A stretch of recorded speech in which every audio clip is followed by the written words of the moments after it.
right, it's time. Not Cowley, if you'll take roll call. Peter Boyer, Mayor. Present. Tim Ficken, Council. Present. Dan Zabrowski, Council. Present. Joy Shane, Council. Present. Everyone rise for the pledge. I pledge allegiance To the flag of the United States of America and to the republic for which it stands, one nation, under God, indivisible, with liberty and justice for all. It's weird if he's not here to do that. I think I'm gonna have to do it if he All doesn't. right.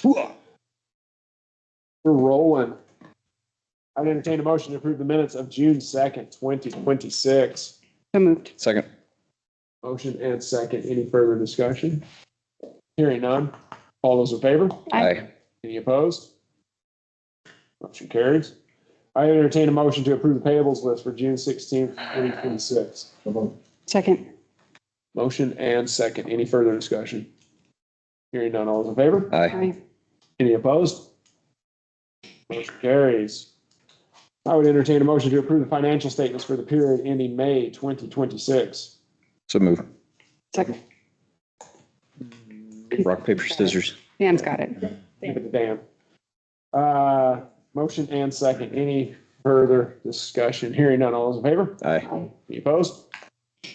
Motion carries. Second reading for ordinance number 2026-05. I talked to Pat about this because he's not here. He would like to table this ordinance unless someone has an objection to that, and we pick it up at the next council meeting. Yep. I move to table the second reading of the ordinance. Then you read out the whole thing. You can just read the number. Okay. Ordinance number 2026-05.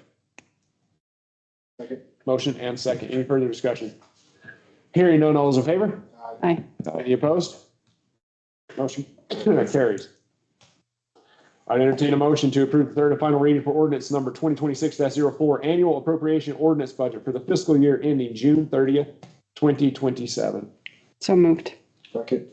Motion and second. Any further discussion? Hearing none. All those in favor? Aye. Any opposed? Motion carries. All right. Miss Einsap, you have the floor, ma'am. Or Mrs. Ms. Okay, there we go. You have the floor, and we'll here to listen. I don't understand anybody calling me anything but Kathy. Well, I can call you Kathy. Kathy, you have the floor. Well, thanks for letting me be. I am a training specialist for Wyoming Rural Water. You are a member of our association, and I want to thank you for that. One of the things that you get is me, and I help provide technical assistance on water, wastewater, solid waste, utility management. Justin and I have been working on emergency response planning and risk and resiliency assessments that we have to certify the EPA. And while we were doing that, he asked if I'd take a look at your water rates. And so I did. I went all through them. And I guess one of the things I've learned over my years of doing this is that water and wastewater utilities are businesses. They have to be operated like a business, and nobody wants to pay more for anything. I know I don't, but whether you're a gas station or a electric utility, you have to cover your expenses, and water and wastewater systems aren't any different.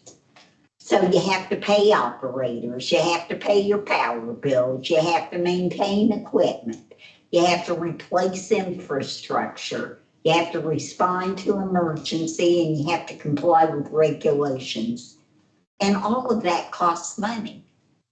So if revenues don't keep up with your expenses, eventually you fall behind.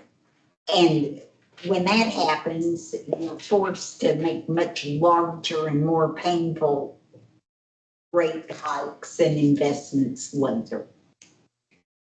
So based on the information that Dustin provided, and I think you have the proposed rates in your packet, Yes, ma'am. those rates will cover your operation and maintenance costs and provide approximately $100,000 a year for capital projects if you need to make them, as well as allow you to put away $146,000 a year in reserves. Those are all really positive steps towards long-term sustainability. And that's the goal. So I did a rough analysis of it, but I'm telling you, rate setting is every bit as much an art as it is a science. And the devil is in the structuring. You know, how much should your base rate be? How much should your per 1,000 gallon charge be? And for that, I would really recommend you consider hiring a professional rate analysis. We work with Carl Brown. He is out of Missouri. He's done many rate studies for utilities in Wyoming. And if you are a member of the association, which you are, you get a reduced rate on his services. Whether you work with Carl or not, and if you adopt these rates, I also want to encourage you to think about raising them annually by at least 2 or 3%. I always ask our systems to think about doing that by resolution so that people know that it's going to happen. Some systems do that calendar year, some do that fiscal year. As long as people know when they're going to be raised. I've done this for almost 40 years. And I can tell you, people don't get angry about, you know, raising their rates 2 or 3%. What they get really put out with is when you haven't raised rates for a long time, and then you have to raise them by 50%. And that doesn't give people a chance or a time to budget or plan. So if you can avoid those huge increases, that's a real benefit. You also need to be thinking about raising your per 1,000 gallon charge annually, and it should be tied to what regional water is charging you. And a good rule of thumb is 1.5 times the increase that they give you. And they're going to raise your rates, I know. So that's kind of where we are. Well, you got me here. Got any questions? I can riff about water and wastewater all day. So whatever you would like to know, I'd just be happy to see if I can answer you. And if I can't, I brought reinforcements. I actually do have a question. You were talking about with the rates that you put on here currently, that it would put 100,000 for capital projects and 146 for savings.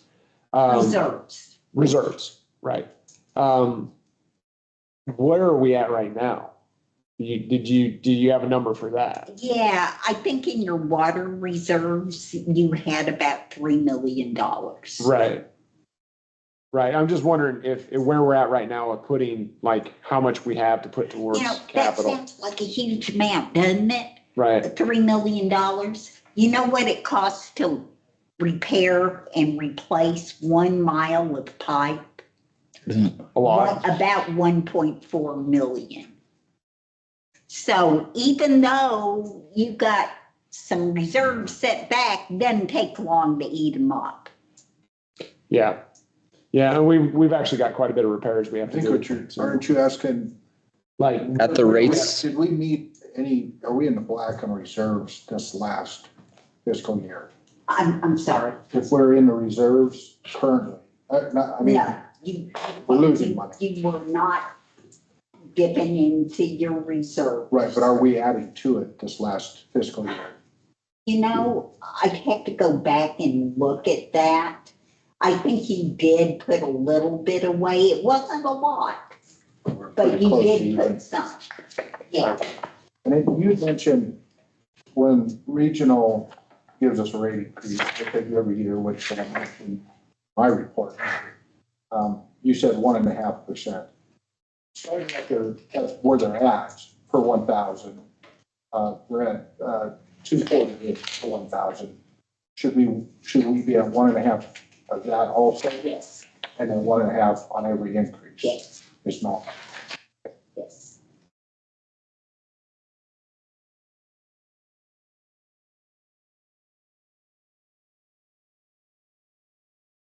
Have I stunned you? I also wanted to mention that having those reserves and rates set so you can put money away in reserves is really important if you want to apply for any sort of grant or loan funding, because it's the first thing they look at. Mhm. And so that's a really important thing to think about. That makes sense. That makes sense. Yeah, if you're operating a water system that has no money in reserves, you're not budgeting for reserves, you're not budgeting for any of that. Why on earth would they want to grant any money to that municipality to then do repairs if they know if it's a loan or forgiveness, they're never going to see that money back. So they want to make sure you don't come back 10 years from now, More money and more money. and ask them to replace what they bought you in the first time. Yeah. And I have seen that happen more than once. Carl Brown, can you give me his number, or can you give us his information and so we can contact him and? Absolutely. I can email this to you if you want, or email you. Absolutely. Yeah, I would like his information because I would like to, see what it would cost and get it professional, get it professionally done. Not that, I think that you did a pretty good I job. do not even play one on TV, Fair. so I take no offense to that. But yeah, if you could give I'd us be his happy. information, and I really appreciate you doing this because this gives us a lot of really good information to base off of, and the 2% increase, that makes sense too. Like, I know a lot of people probably look at it and they're like, gosh, they're going to increase our rates every single year, but that's actually just 2% is just to keep up with inflation. Because Rocky Mountain Power didn't ask me this year. I'm just saying, and it was a whole lot more than 2%. right. Where do we compare with other municipalities around the same area? A great question. So Good job. you're low. Yeah. And it's really hard to compare one system to another because it depends what you have in the ground, whether it's in good shape or not, what kind of water's running through there. You're kind of unusual because you're consecutive. You buy water. You aren't running a well system or pulling it out of the river. But your rates are fairly low compared to others across the state. Okay. Thank you. And our revenue compared to expense and earmark was $1,000 difference. 1.765 versus 1.764. Yes. Now, if we take out earmark, it's 1.004. So we were operated in the black by 700,000, which was great, but still. Yeah. I mean, when I looked at your numbers, like my hair didn't catch fire, which Yeah. sometimes it does. Yep. But if you continue on without raising rates, you're going to be in trouble. We're going to get hit with a major expense at some point real soon, I have a feeling. Yeah. Okay. Awesome. I hope you use me as a resource. Yes. Call me anytime. Absolutely. Mr. Pete, this is my boss. I wasn't I brave to do this in front of me. Yeah, I want to have her back at every session. Great. yeah. No, Yeah. absolutely, please. Just a couple things. I'm Mark Pecker. I'm the executive director of the association. Everybody can't exist on their own rates. You have to be able to go find funding. Funding's going to get really funky at the federal and the state level. You know, the property tax thing is going to be a big deal. In addition to that, I just spent last week with the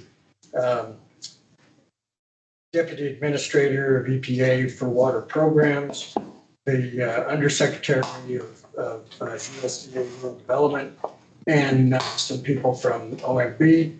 And I'm telling you, unfortunately, Wyoming has several funding sources. The SRF is probably the one that everybody knows the most about, the State Revolving Fund. Well, those are actually funds that flow through from the EPA. In the EPA's budget every year, since about 2001, we've been able to get about $2.8 billion put into the, nationally, put into the state drinking water and clean water SRFs. The president's budget request was $305 million. Fortunately, Congress has done some good things, and they continue to buck the president a little bit, and they've added it back. We're at about $2.2 billion so far this year through the House appropriations process. Senate, we're still waiting to go and talk to them a little bit. But the downside is what comes off of that is what's called earmarks or congressionally directed spending. And I noticed in something I was reading that either you or Mills, one of the two, had a $4.5 million project that they had talked to Representative Hageman about putting through the earmark process. Well, that comes off the top of that $2.2 billion. And nationally, only the House will earmark. The Senate doesn't earmark anything right now. But right now, earmarks that have cleared the House bill totaled about $1.1 billion. So we've got about $1 billion instead of $2.8 billion that'll be spread over all 50 states. Wyoming is considered what's called a minimum state. So we're going to get probably $1 billion or 10 million if we get that much, which is not going to do a whole lot. For the last 3 years, the SRF has provided about $90 million worth of funding for projects throughout the state. USDA is the same way. The president's budget, we usually get about 800 million for USDA rural development. The House has earmarked or gone through their process, and it's only 493 million. There are a little bit of congressionally directed funding that comes off of that. What's left is about $90 million. It'll go to the states. That's not really even enough to run the state offices. So you're gonna see a lot of the state rural development offices closing and going to regionalization. But the other side of that is RD has also provided about $90 million worth of funding, loan and grant funding over the last 3 years. And we're probably gonna have a minimum amount from them as well. So make sure you get all of your stuff into SRF. Yeah, and as Councilman Ficken mentioned, you got to have all the stuff. You got to have all the boxes. They're not even looking at an application now unless all the boxes are checked. And that includes an asset management plan. Do we have a fully blown asset management plan in place? We can help do those. The state is also going to help do that. DEQ is contracting right now with a group that will actually help put the asset management information that you have into a format that the state can then draw upon. And it can be constantly updated, and that's a good thing. We've never known where all of the stuff is underground, but the asset management thing is going to be a big deal. And included in that is capacity development. You got to have your construction progress. What are your replacement program and what is it out the next 5 to 8 years? I can tell you that right now, the state of Wyoming needs about $6.5 billion to bring our water and wastewater systems up to code, if we want to call it that. We're at about a D minus, D plus, depending right now on water or sewer. That's per the American Society of Civil Engineers. We'd like to bring it up to about a B minus if we could get there.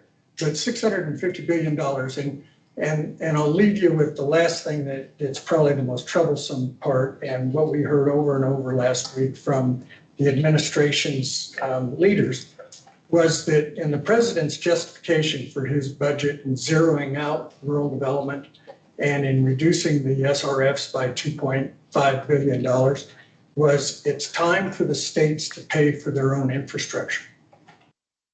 And that was kind of the whistle for me. We've only got 580,000 people. It's going to be extraordinarily difficult for people to pay $600-700 a month for water if we have to pay for our own infrastructure. So get those applications in. We can help with all of that. Again, thank you for being members. Everything we do is free of charge to the community. So feel free to beat up on us anytime you need. Awesome. Questions? Yeah, the SRF, that's usually in a loan form from the state to the community, right?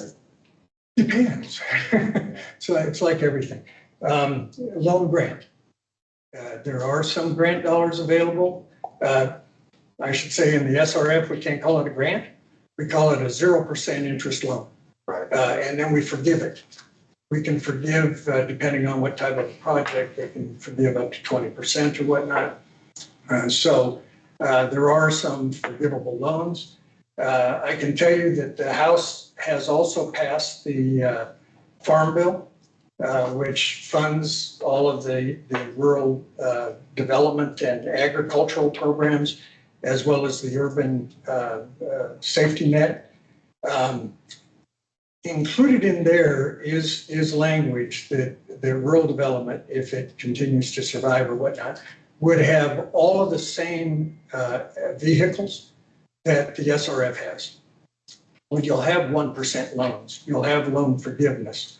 The USDA loans are 30, some of them are up to 40 years. So that's all in the Farm Bill. It's on the Senate's desk right now. We'll see if the Senate moves on it. They could extend it again. They've extended it 3 years in a row, which is kicking the can down the road. They really can't go much past September 30th of 2026 without a reauthorization, which in this climate could be as tough as passing the Farm Bill.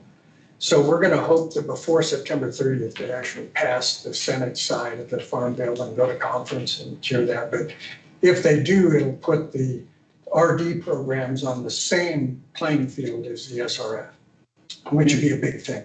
I think you said in the beginning, you said the money that comes through the SRF comes from the EPA through the state down to the communities. I guess my question would be, those SRF funds that are loans or even low interest loans, when those monies are paid back by municipalities or districts, special districts, does that go back to the feds or does it go into a special account at the state? Goes into a revolving fund at the state.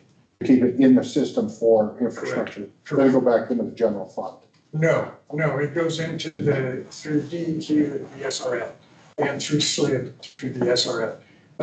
So ideally, we're if we're paying those loans back. Yes, and I can tell you, so there's two drawbacks. One, currently in the SRFs in the state of Wyoming that have been loaned out, paid back, there's over $200 million. But SLIB and the SRF only have 5 staff. So right now they're only looking at 15 projects a year that they score. They're pretty much shovel ready on either side, drinking water or clean water. So there's not a lot of projects that they can deal with. There's money that could possibly be dealt with, but there isn't the people to process the loans and deal with the whole thing as efficiently as we'd like. And the legislature doesn't look like they're gonna. Well, see, I guess that's my friend, Tom Brower, talked to him last year kind of about this. And you've probably been around back in the 80s and 90s. And he said back then, the system was the legislature, the communities and counties went down to Cheyenne with their projects, infrastructure projects, and the legislature doled out the money for these. It seemed like a simple process, but it seems like we've handed over that obligation to departments and whether it's the Wyoming Business Council or, all the different agencies we have. And it just seems like it's mucked up the system. We're not as efficient. Like you said, it's five people trying to score these projects, when before we should just go down to Cheyenne and go, hey, we got, we made our money off our customers, but the infrastructure replacement, say like Casper, we know the shape that the wastewater treatment plant's in. Are we gonna build that off the users, or is the state gonna have to cough up some money? Because they would have in the past. So do we wanna go back to that system? No. I'd say no, for the reason that the legislature only meets for 40 days one year, 20 days the next. You have interim committees that might be able to entertain some of those. But if we started gumming up the works with every community and special district, there's 320 community water systems in the state of Wyoming. Only 98 of them are owned and operated by municipalities. The other 220 plus are owned and operated by special districts. That you get 320 people going down to Cheyenne for a 40-day period to try and get their project funded. This way, it's vetted through other professionals. They have engineers on staff. They have financial people on staff. They're able to look at a lot more projects. The legislature actually took themselves out of that process because of the amount of people that showed up and whatnot. There's still a couple projects that end up doing stuff like that. Green River just got $60 million to replace their wastewater treatment plant. That went through SLIB directly, but it was a special setup and a budget footnote 2 years ago. And the last big one was the Gillette Regional. It was $200 and some million that went through the general fund. But for the most part, you can't have 320 people showing up. So, do you think the scoring's too stringent? Could not that be stringent relaxed? enough. You don't think it's because you're saying 5 people trying to score, it's a lot of work for them. It is, but that's why they're limiting the number of projects that can literally go through. But when we talk about scoring, at the top of the list is a system that is almost to the point of failure. And they're going to be serving water or whatnot that could make a Oh, I lot see of what you're people saying. So when you say scoring, you're saying the deterioration of the project. prioritize. Prioritize it. I see what you're saying. I gotcha. Okay. They do give they score, but it's in a priority setup I see what so that they get to those things. But if we tried to go back to everybody trying to go to Cheyenne and get their money, it would just really ball it up pretty bad, I think. I would like to see us potentially be a little bit more like Montana, in that they have one application. Right now, if you want to apply, you're going to apply to SRF, you're going to apply to water I see what you're development, saying. you're going to apply to SLIB, you're going to apply to RD. In Montana, you have one application, it goes to all of those, they get in a round room and they start divvying up projects. You can take this project and they still do partner in a lot of respects. RD and SRF or SLIB do partner on projects, but not to the degree that I'd like to see them do. And a lot of that is just because of their intent that they have. Water development can only do some things, SLIB can only do some things, and so It seems forth. confusing and complicated. Trust me, we only deal with it daily. And I had hair when I started this job. You're only 25. Yeah. No, Okay, because that's what I was trying to get, a more simplistic approach, and that seems like a fair medium. Not going back to the eighties and nineties, but streamlining what we have, and maybe we need to get our legislators to look at the Montana model. Good luck. We've tried for 20 years. We got one future one. Yeah, good luck. But no, there's just, the funding models are gonna get extraordinarily tight. And so I really encourage you to make sure you stay up to date on that. When we talk about doing the 2 or 3% a year, she didn't say it, but we recommend that every fourth year you actually bring that guy in and, or bring the engineers in and have them do a full-blown study, just to shore up your rates every 4 years. Give you a little sense, Carl Brown has done over 41 rate studies in the state of Wyoming in the last 10 years. They average about 10 grand a pop on a retail basis. And then we don't get a dime out of any of this, but I beat up on Carl years ago.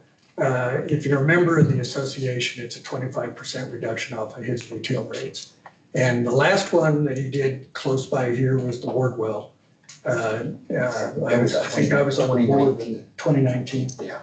And it was about 10, 15,000. We have a copy. I don't know what they paid, but we have a copy of that. He does it all over the country. So he's a nationally recognized rate specialist. So, and he'll take all the arrows.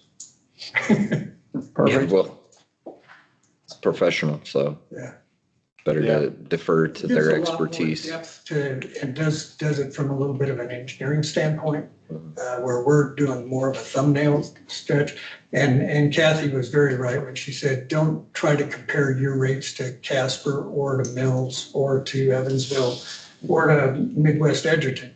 Every system is very different. Mhm. You can use them as a guidance, but don't rely too much on that bottom line. And Water Development does a study every 2 years that's out there that lists everybody's water rates, those who respond.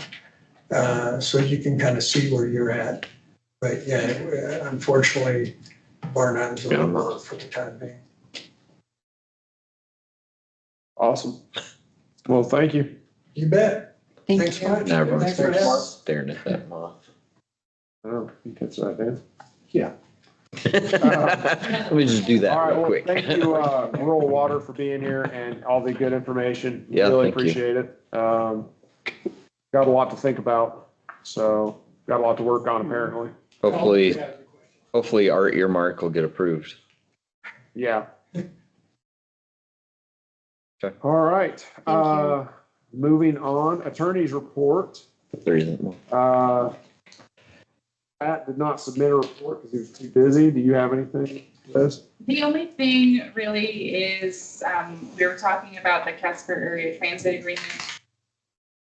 At least from my understanding, looking back at the minutes from the last meeting, it was approved contingent upon Pat's approval, which he approves. So at this point, he just asked for council approval to move forward with that, and then you could get that. Dude, That'd be the only thing. we need a resolution for that? If you just said you requested. We You know what that should, means?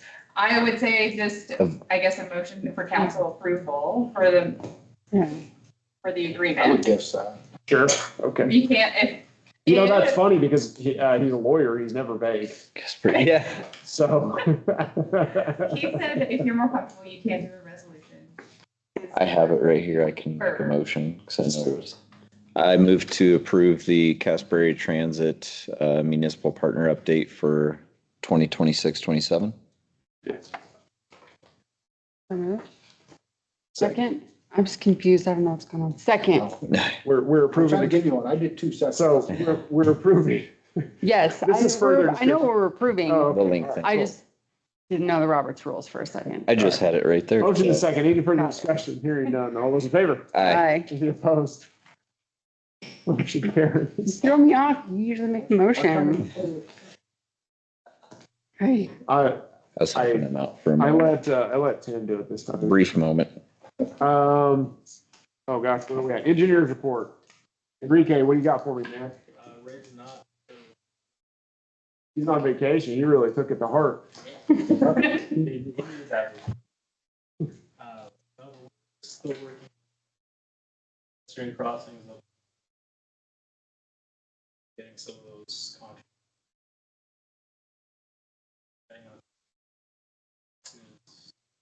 Get some review. Nope. I do not have any questions. Do you guys have any questions? And the gal? All right, that was easy. Yeah. All right, usually Ray is the one. It's either Ray or Pat that compete as who takes up the most time, so. What happens? Oh, the next two are gonna be a little longer. Right. Chief Sheridan, you have the floor, sir. Sir, Council, you have my report. Only thing to add is I'm still working on the park system camera issue. I had a follow-up today. I expect a call tomorrow from Mountain West. It seems it may be there. All got dropped and just quit paying attention. So today, hopefully we'll have that resolved soon. That's really it from that. We submitted for reimbursement for the radio grant today. First attempt, we'll see what goes. If I got lucky and got all the boxes checked correctly. Guess is not, it'll get sent back, but we started that process for that reimbursement. Okay. Cool. Yeah, I've been pretty up to date on everything. You and I've been working pretty far into this, so I don't have any questions. Is there any questions from council? Nope. All right, well, moving on. Thank you. Sheridan, Chief Zahara, you have the floor, sir. So you guys have my written report. To add. They're going to be entering into backlog this week to replace the two that we've lost over the last couple of months. And then I have two more that we're going to interview probably either the end of this week, beginning of next week, in anticipation for Eric Van Vlerk to move to Texas. Okay. And Drew Gibson to move back to Green River so he can be a teacher at Green River High School. So we'll try to keep that roster up. And then at the public safety meeting on Monday,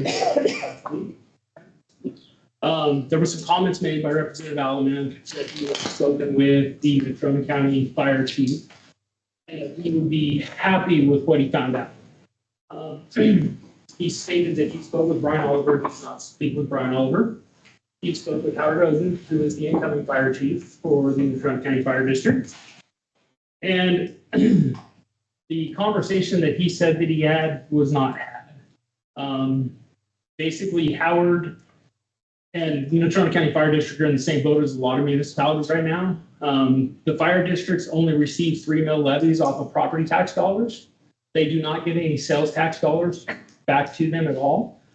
So his funding sources with the 25% cut in property tax reduction is going to hammer his department pretty hard. So they've lost personnel to larger departments, i.e. Casper Fire, and stuff. So they are trying to work on getting their staffing back together. But as we all know, I think everybody's struggling. They all have to help each other out. And that's what's happened in this case. So I just wanted to make it, my point is if you're going to tell me something, I'm going to research the hell out of it. So be truthful in what you tell me, because I will find out differently. The other side of this is, I don't really have any more to say on that side of it. It's just frustrating to me that something was portrayed to us and that conversation never occurred, and that frustrates me.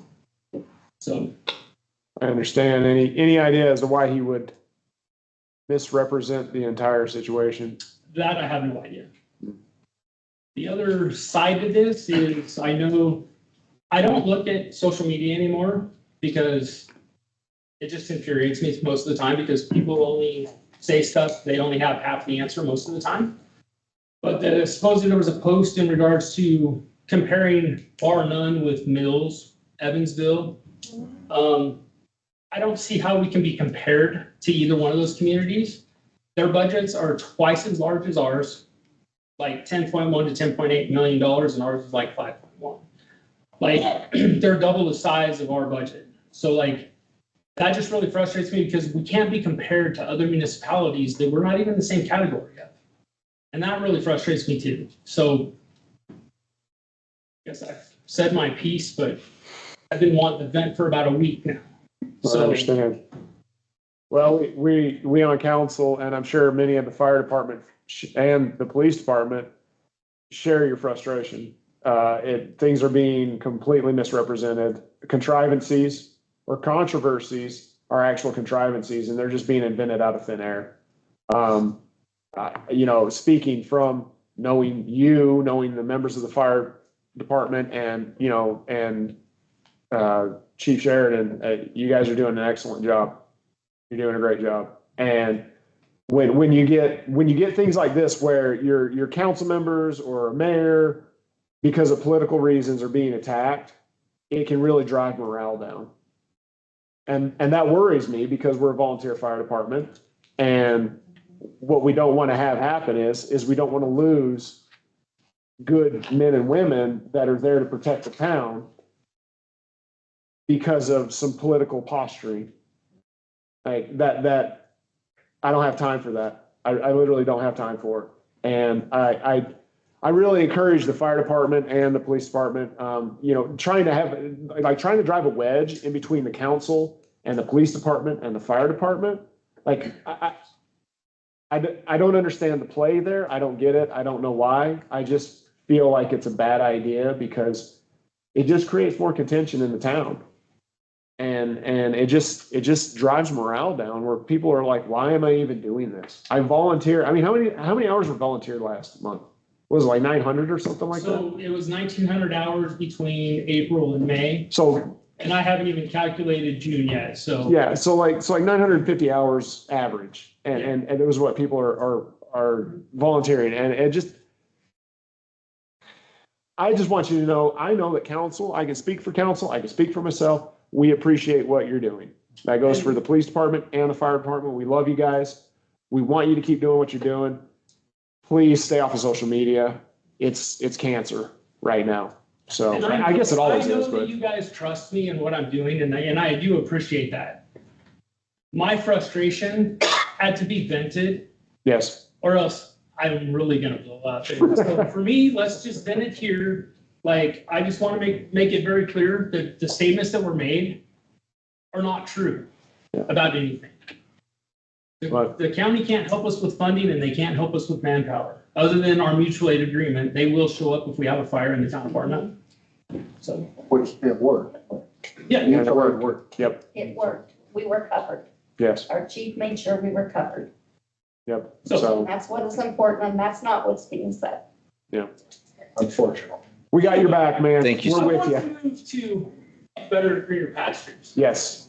Mayor Council, I'd like to invite up Tara Blizzard and Eric Krim. Mhm. You guys can stand up there, face them while I talk about it. All right, and so both of these personnel can really attest to the amount of pressure that I've put on them over the last year and a half. As far as training, requirements, mandates, in this day and age, volunteers can't just be volunteers. They have to have the training. They're required to be trained at the same level as career staff.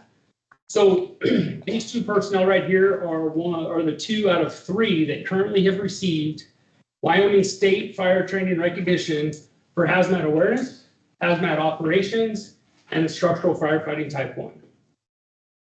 The other one is.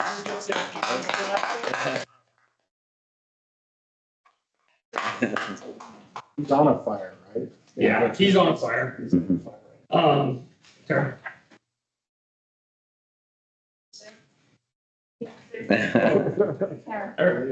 Mhm. Oh, don't leave yet. Yes, excellent.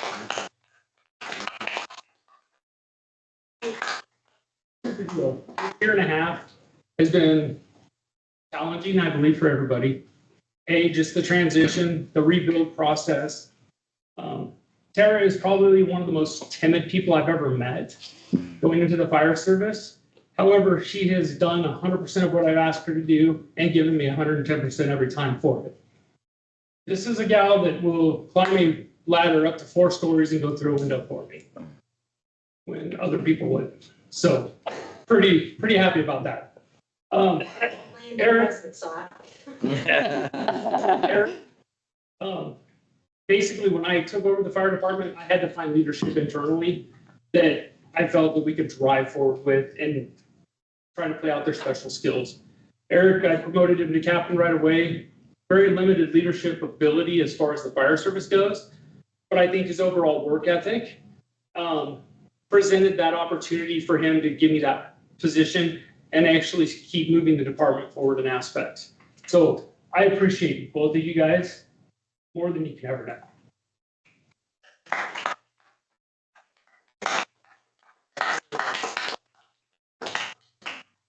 Thank Well you, guys. done. Thanks for your service. Yes, thank you. Top that, So Dustin. that, Yes, I have 3 more people that I just have to run some written tests through, and then Okay. we'll get them done too. So we're moving forward. excellent. We should have ended on that. Thank you, guys. I move to adjourn. That most recent fire that I don't know if very many people knew about, but it reminded me of some years ago when we had to evacuate this into town. Yeah. For the prairie fire. And it's damn near the same spot that I remember that one years ago, that we were packing up our Suburban, getting ready to head out. And you guys were Johnny on the spot, and it didn't get out of hand. But those dry prairie fires, go out here, can go like that. But you guys were there quickly and got it before it could become something. I'm just glad the wind did not kick up like they expected it to, because that could have That's been way big. worse. Yeah, Yes. no, thank you guys again. Yes, So that would have Thank been my house. So. yep. All right, does that round you out? It does, sir. Thank you, sir. Thanks, Sonny. Yeah. Who's up next? Dustin. Dustin, you are up, Got sir. one downer tonight. Mayor and council, well, I've got business. So you have my report. I just a few things to highlight. So our SRF loan application was approved by the SLIP board, so we're waiting on the documents from the state. And that's exactly what Mr. Pepper was just talking about.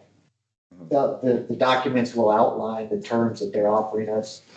So I don't have that actual details with me yet, but that should be on the way. We did receive a Homeland Security grant from Wyoming Department of Homeland Security. They approved it and the documents have arrived for signatures by the mayor and Pat. And that's a grant for purchase of emergency backup generators for the Coleman water tank Wow. and the booster station that feeds it. So Perfect. that's good. That's in the works. And the Coleman water tank, Mayor had asked me earlier, the roof has been repaired. We disinfected it today according to the proper procedures outlined by the EPA. And tomorrow we'll pull a bacteria sample and verify that the water is safe to drink, and then we'll be able to put it back into service. So that's good news. Those are the 3 main things. So we have the field where the fireworks are Mowed. scheduled to go off. We've mowed that entire danger area. What we could, there's some big mounded hills that he couldn't get over with the large mower. So you'll see a few little patches of brush, but they've mowed that area. And, so we're in the process of, just other routine work around town. Awesome. Yeah, those are the main things I wanted. And if you have any questions. I have a question. Does it shut down if it's under a certain temperature outside? No. Okay. No, there is no temperature sensor on it. There's a chemical feed alarm that will shut it down if the chlorine pH balance is out of specs. Okay. And so that'll shut it down. But How long does, yeah, there's no temperature sensor. We have to shut it. If it's gonna freeze, we'll shut it down. how long does the chemical feed keep it off for? It'll stay off until somebody comes and resets it and Okay, checks it manually. We have to come and manually reset it. got it. Did it shut down when you were down there playing? No, well, my kids went down there and it was like Yeah, 63 degrees outside. I'm like, well, maybe it's because it's cold. You don't go play in the splash. Just go with pad that. at 63 degrees. Sunday, that was the Yeah. feed, but it detected. Okay, I'd rather not drink. yeah. Train our kids with chemicals. Oh, absolutely. Better than urine, Yeah. better than C. diff. Yeah, better than C. Pink diff. eye squirting in the. Yeah, no. I was just curious and Here we go. I just didn't know why it shut down. So, So it's a safety feature so that you don't get contaminated. Right. okay. Perfect. Thanks, Dustin. You're doing a great job. Awesome. Thank you, Dustin. No other questions? We will move into petitions and public comment. Are there any petitions or public comment?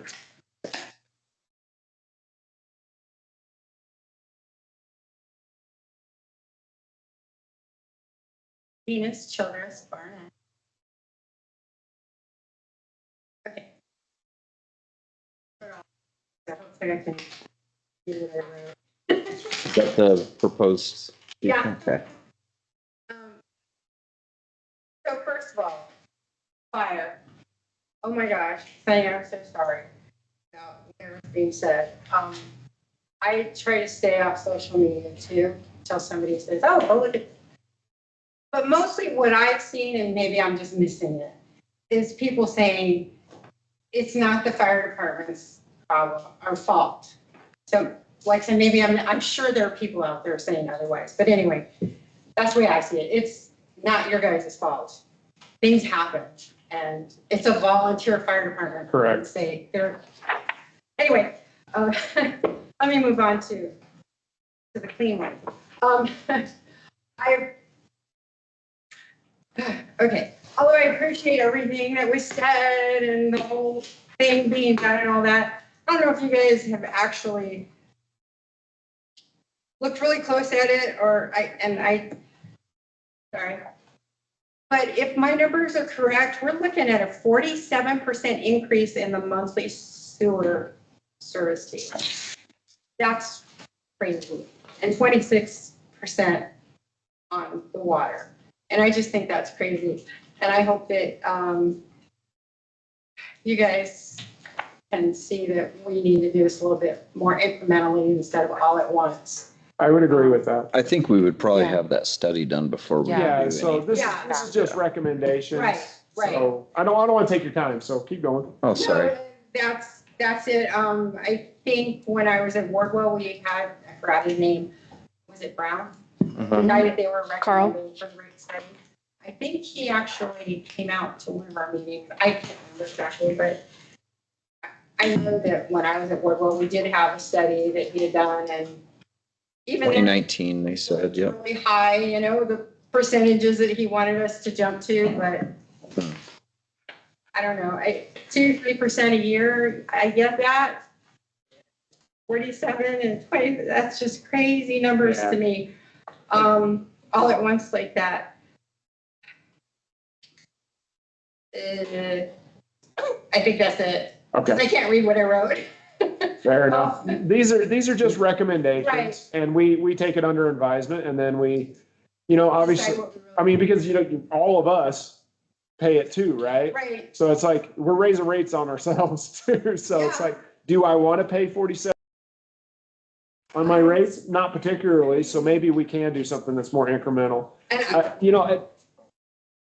The thing I was going to say is that, I don't think a lot of people realize that we've actually we're a little bit, I mean, they did mention this, we are behind on our rates. So we're not putting away very much money into our reserves and I think this, right? Because you've been on the Wardwell board. And so we're not putting a ton of money away like we need to be. We're putting away, I have the budget, I could look at it, but we're not putting away what in my considering like, how much is a valve? A valve is like $10,000. Just a valve is $10,000. So you think about if we're this small. You think about fire hydrants about the same, and then you get into that stuff, it's super expensive stuff. And so we're not putting enough away to adequately, if we have a major failure, to compensate for that. Now, we have enough in savings, but we don't want to just spend all our savings anyway. You know all this, but maybe this is for public consumption. Well, this is my fear, where we're headed to in the future, and I was trying to kind of pinpoint a little bit with Mark, that the state used to fund major infrastructure projects. They have got rid of that responsibility and put it on the communities. But I think what we're gonna head into, all communities, Casper's starting to bump up against it now. That system, most of their system was put in the 30s and 40s. And I've seen the pictures, there's concrete sewer pipes at the bottoms of it. The sewer's going into the ground, not making it to the treatment plant. That's how bad a lot of the system is.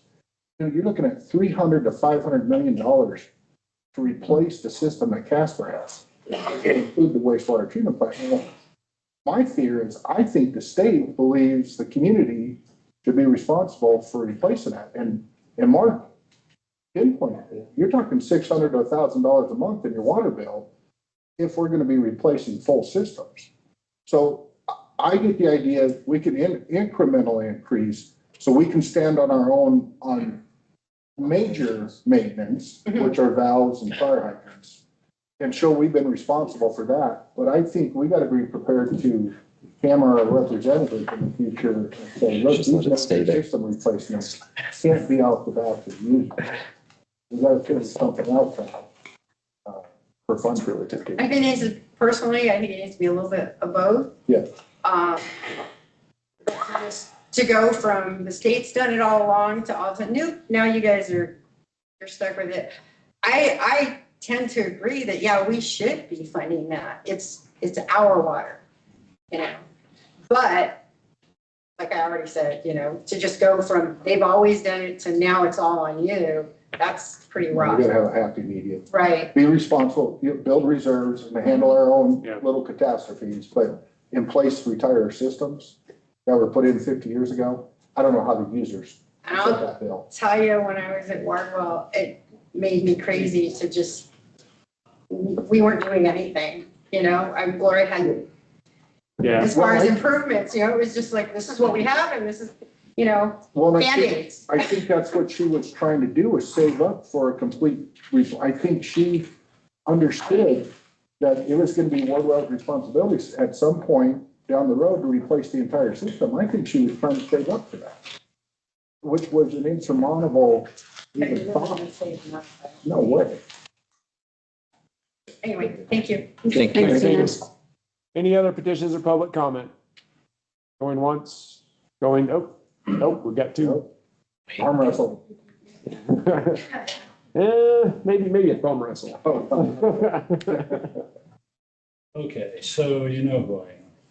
Yep, Mr. Anonymous. I recognize that we have a lawyer. Uh-oh. Right? We have a mayor.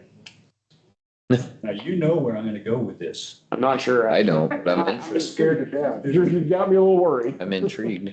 Let me say what I want to say first. Okay. Dustin is the head of our maintenance department, Yes, yes? Is he an appointed head of the department? yes. I'm not pointing the finger at you. You're leaving.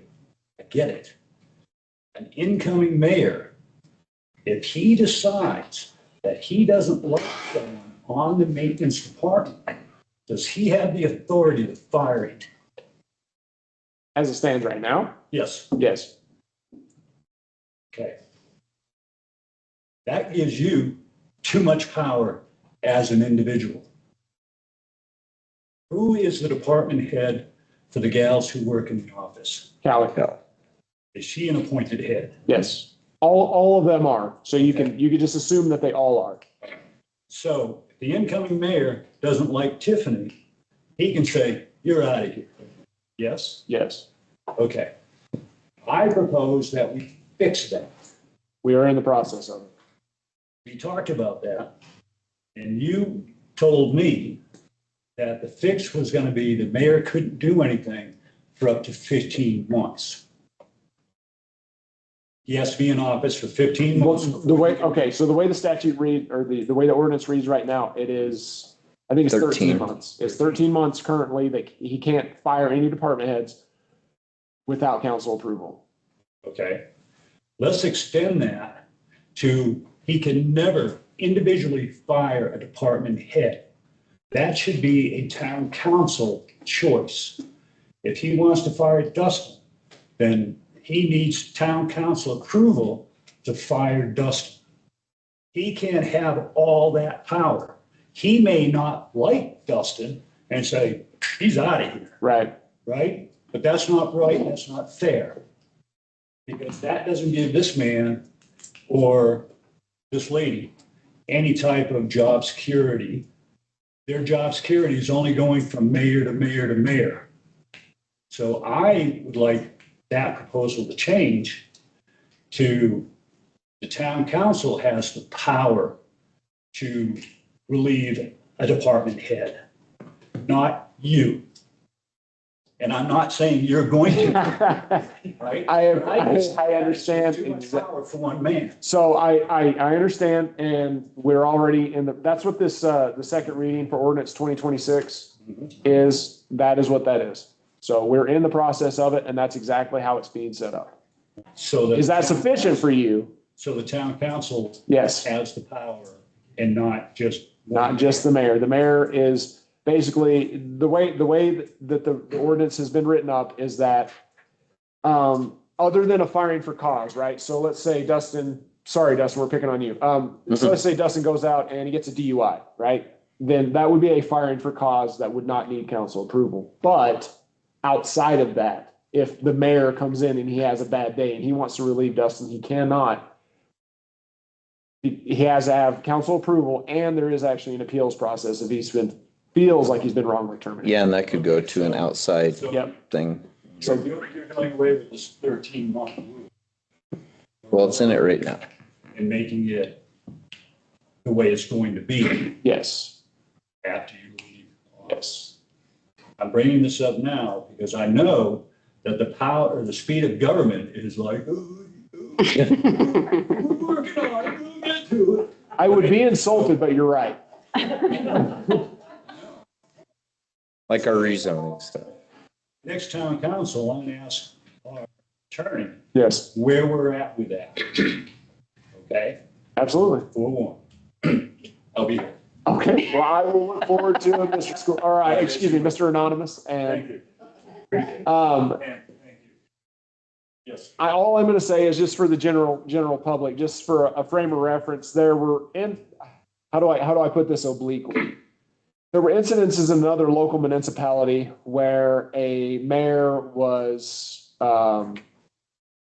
pretty toxic to the working staff, and that mayor wanted to fire a lot of people that, and a lot of people don't know how local government, and people who are in here kind of understand how it works. But like, if I go out and I just fire Dustin, it creates chaos. If I fire, not Callie, I'm just kidding. Sorry. This is Tiffany, everyone. She's like, I don't like where this is going. But like if I start firing department heads, then it could throw the whole town into chaos.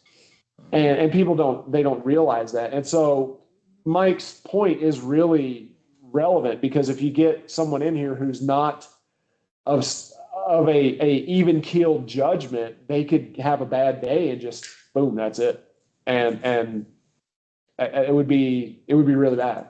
Well, and that's also part of the preemptiveness if we're going to be a city. Yes. Also that's just something more like a city should be ran that way, not a town, and there should be more checks and balances. Correct. So thank you, Mike. I didn't know where to you make were it going with awkward, but I Mike. do now. So I look forward to next meeting. So. Go get that gold spoon for him. Any other petitions or public comment?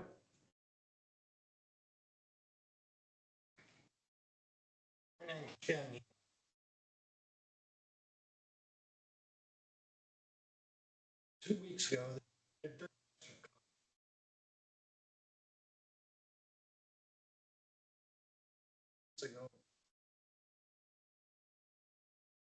everybody's helped.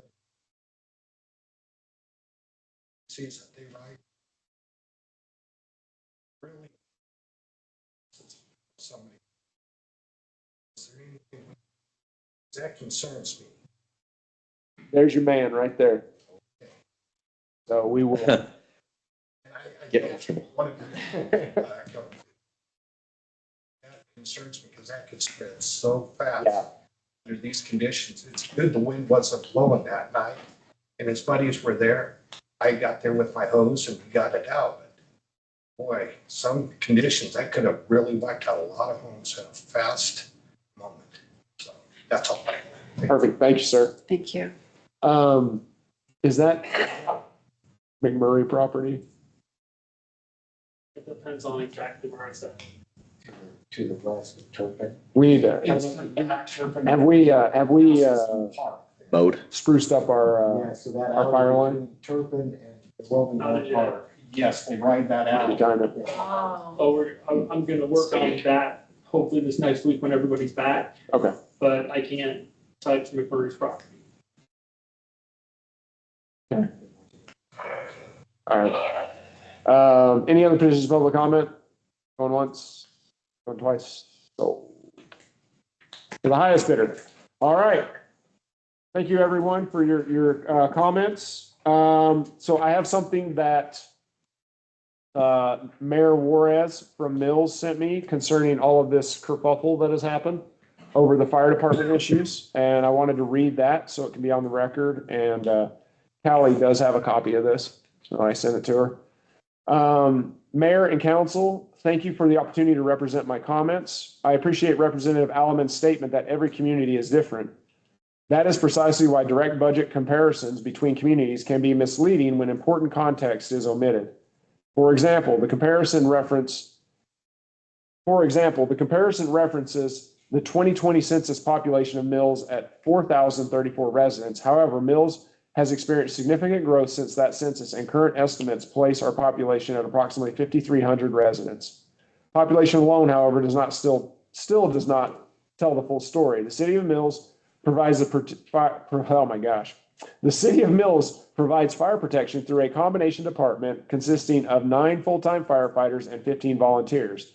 We provide 24-hour staffing supplemented by volunteers and part-time personnel. Our police department consists of 14 sworn officers, administrative staff, a municipal judge, prosecutor, public defender, and a community service officer. Those staffing levels reflect the services our residents expect and the operational responsibilities assigned to the city.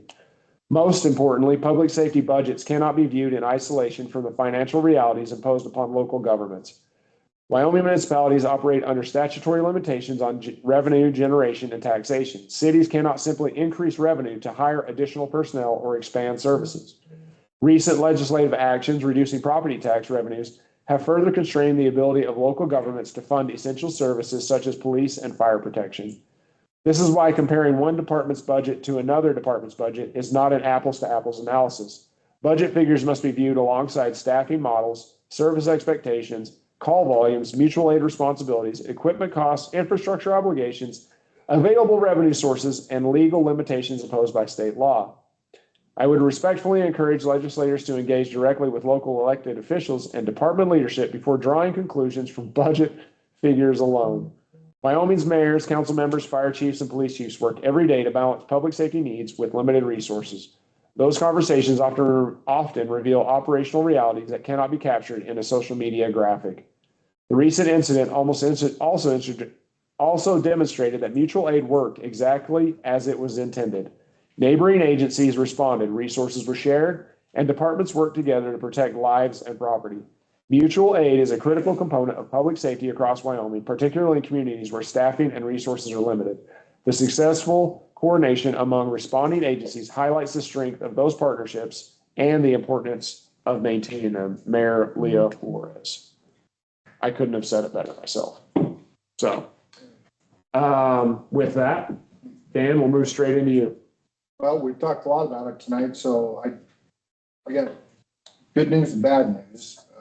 The bad news is the rate is going up from regional to us. They wholesale the water to us. The good news, it's the lowest rate increase I've seen since being on that board. 2.83%.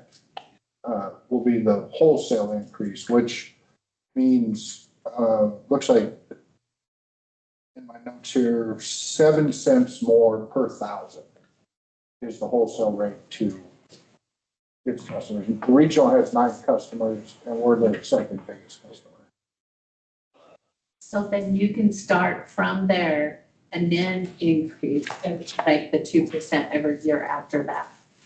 Well, yeah, I mean, Yeah. we'll have to incorporate this increase for sure and maybe add a little to it. But again, I think what Venus said, we gotta take a cautious approach to it and do it, not rip the Band-Aid off and go straight to a 40% increase, because, I know. you know, but we gotta get up a little more than we're at and do it the least painful way as possible. For Yeah. sure. Yep. So, in regional, I'll tell you, you know, we make fun of government and stuff and, you know, regional is a government entity, but it's its own district. And I'll tell you, it is well run. It's been well run ever since its implementation. They're very responsible with their funds, and of course, it's water system. I mean, it's not like they're building pathways across parks and everything else. So you know, the funds are pretty well directed to their projects, but they got a good staff of people and coordinated with the city of Casper to maintain the system, and they're on top of things before they get more expensive to deal with. There's a lot of maintenance. If you can stay on top of maintenance, you save some.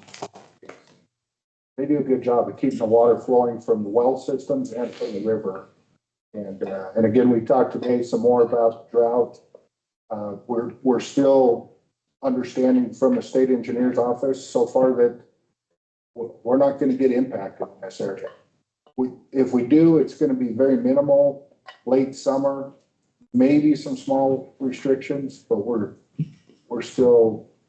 don't even think that's going to happen. So, but you have to be determined. But this area is sitting good with water as far as our water rights that regional water has control of from the different 9 entities that they sell water to. Part of the coming into the regional water system was bringing on those new water rights. So we've got a massive amount of water rights available. And some of the old stuff, the territorial type water rights and senior water rights that are very valuable. Cool. Thanks, Dan. Any questions from council? No? All right. Something was brought to my attention. I had a resident reach out to me via email about certain political signs that are blocking line of sight. And I promised him I'd bring it up in the council meeting so it's out in the public. But for council's information, maybe I don't want to put this out in the public, but we actually, in our ordinances, we don't have anything addressing political signs improperly placed so that they block line of sight. So it's something that we need to address, get on into our ordinances. We have things for other nuisances and other things that are of various annoyances throughout our community, but we don't have anything for political signs. And so Casper does. Casper We should does. probably look at theirs. And Yep. Get something on the books. Not So- Pat is making a note over there. Not, that's how we, Sitting next to not Ray. not Ray, not Callie. This is brought up, Mayor, just so that they know as well, it's been addressed. We've addressed it with. Right. Well, this. Signs. There's still 8 particular signs of concern. I recently reached back out to let this individual know. Yes. And told him, again, I can't make you move it, but there is a liability issue there if a crash is to occur. Yes. Ultimately, it's up to that individual to agree to move, and I offer to help move the sign if need be. Correct. So I appreciate that. And I did also reach out to him as the same. And, yeah, so this actually, after the sign was initially moved the first time, this is when I received that email. Correct, and I followed up with it since with similar complaints, and that's why I let them know it's the sedans we don't see much of, the Elantras, the Corollas, those things sit lower than what most of us drive. Those are the folks that have the concern. Yep. So I sent feet, what's required, how many feet it should be from the intersection based on what we have, et cetera. So ultimately it's up to those folks. Yep. So all the big signs, it was spread, there was issues, everybody made adjustments accordingly. We may need another one here, but it's ultimately up to that sign, that person. Okay. So they've been made aware. Yes, sir. Thank you. So moving on from that, we need to address that ordinance. So I'll get with Pat on that, but I just kind of making council aware of it. And then, we have interviews for the open council seat. You want to just do next Tuesday? How many we have right now? We got currently 4? Okay, so let's, It's still open. yeah, it's still open. So we can, 23rd? yep. So the 23rd, we can do, we have 4 right now, so we do 30 minutes apiece. So that would take us up to about 8 o'clock, and then we could do it. I won't be here. You'll be here. You can't be there. You gone the whole week, or? No, just that day. What other days can you do, Joe? I gotta go to Calgary. I can't do Thursdays. Just Thursdays you Just can't do? Thursdays. I can do, What about Monday? oh, I can't do Wednesday either. I can't do Wednesday or Thursday. You guys really want to do a Friday? No, Nobody said Friday.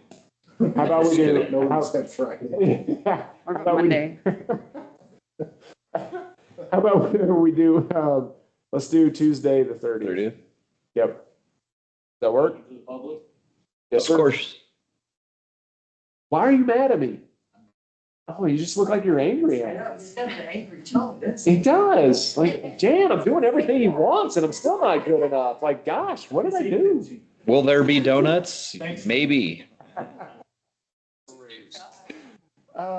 Okay, so, 6 o'clock, the 30th. Interviews. Be there, be square. Are you gonna be in town? Cali? Yeah. Okay. Nothing on the calendar now. Now there's this. All right. So we'll we'll take those 4. So we just close it out and, okay, we'll do interviews. 6 o'clock, 6 to 8. 6 to 8. So, and then it's a special session. And it'll be, we'll need an executive session on the end of it. Kelly, yeah, anyway. All right. And then the last thing, July 4th. I'm getting thumbs up. We got the grass mowed, we got the fireworks, we got the parking area assigned. We're firing on all Is it cylinders. bad that I'm praying that the fireworks truck blows up? I mean, that would be pretty epic. There's one on YouTube. Oh, I know, and I'm hoping. Just saying. Yeah, anyway, so any issues, anything? Nothing foreseen yet. Okay. We're good? Okay. I see concerned faces. Get with me afterwards. How about that? All right, well, cool. Everyone, the July 4th, we're trying to make it a big deal. I hope everyone is there. We're gonna do the parade, and then right after the July 4th parade, we're having a flag raising ceremony. Oh, that was what I was gonna ask. I friggin', do we have somebody to do the flag raising? I mean, I could, if you want me to. I don't have anybody like that. Okay, so, The Civil Air Patrol cadets, but they're not gonna be available. okay, I'll get with Callie and see if we have someone. Otherwise, I guess the mayor is gonna be doing it.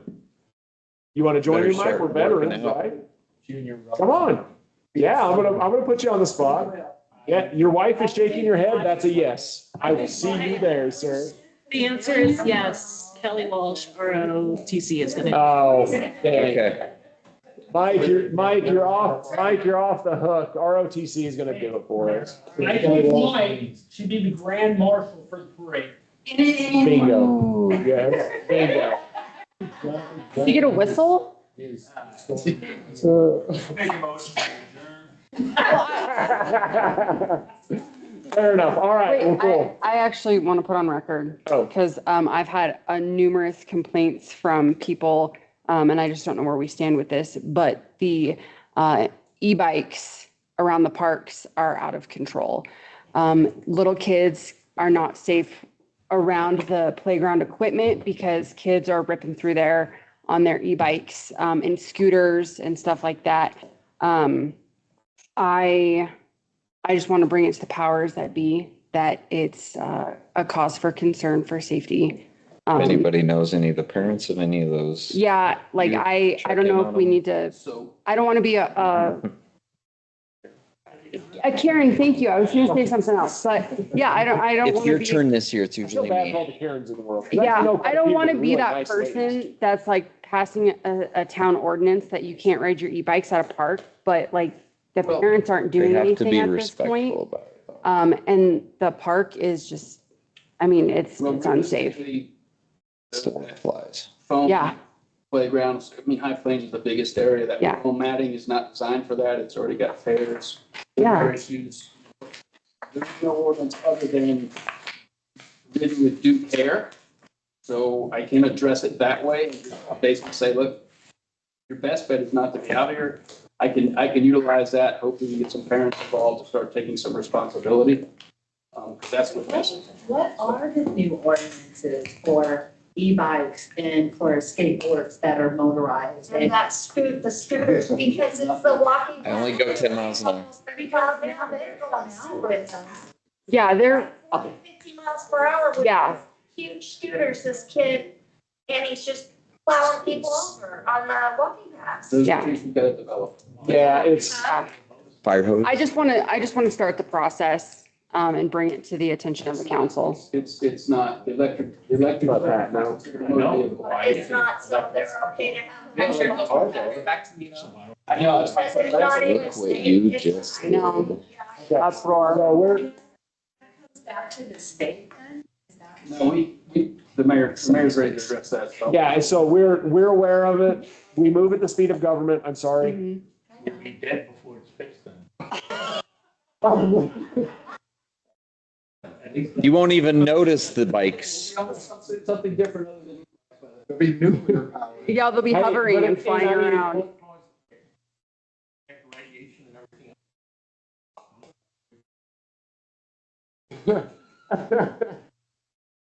Anyway.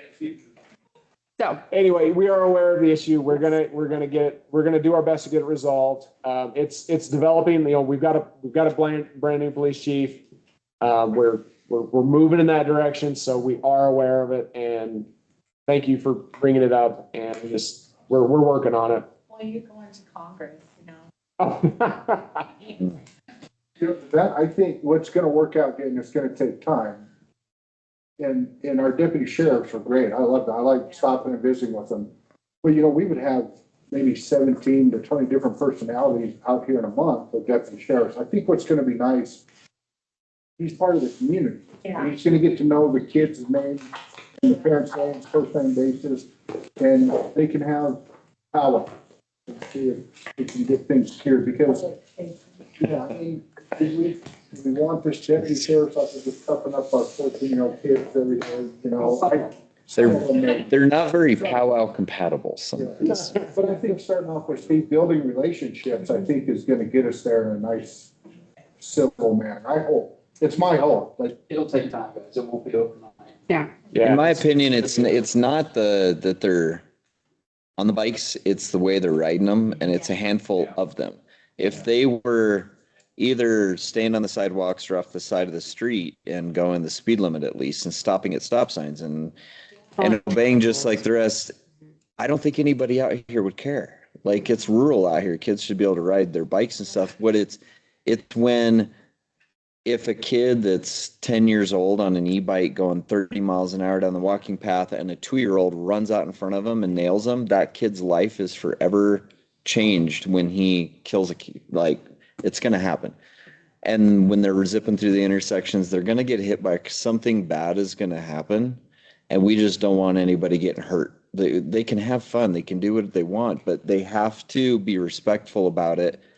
And unfortunately, the couple that Steve has had to interact with, they are like little 30-year-old people this big that think they're grown men at they're 12, 13, 14 years old. And there's no respect.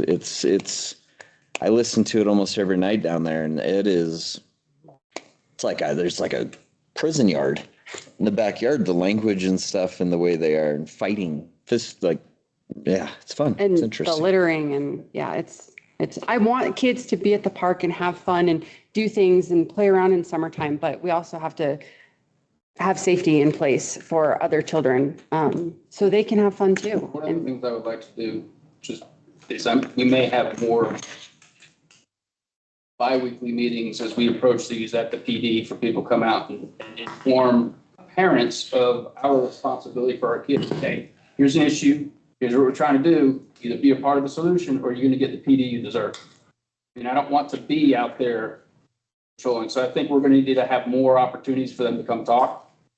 At least I want to be able to give them that, so that if we have to go a different route, it's because they didn't want to be involved and take And responsibility. you hope and pray the parents will be responsible Yeah, for their kids. We've got to get back to that individual responsibility. That's something that's plaguing society in general. Mhm. We have an opportunity to fix that, so I'm probably looking at bi-weekly meetings at the PD to try to get some momentum and get folks to come out and find out what we need from them to help us let our kids have fun. Right. So yes, we are addressing it. And, maybe we can even do something like put it in the newsletter. Hey, keep your kids out of the park on their e-bikes. So that's not a bad Just idea. They're playing chicken when I'm walking, like coming at me. That and they're sounds coming like- at me On this big, huge scooter. Don't say what you want to say. I know, right? It's like, are You're right. Thank you for. Mhm. and there's coats. Or have your, I didn't hear that. Let's not put that on public comment. we can have a fire truck on standby. All right, I would entertain a motion to adjourn. Move to adjourn. Second, Motion and second. Any further discussion? do that one up. Hearing none, all in favor? Hi. Aye. Opposed? Good night, everyone. Thank you for being here.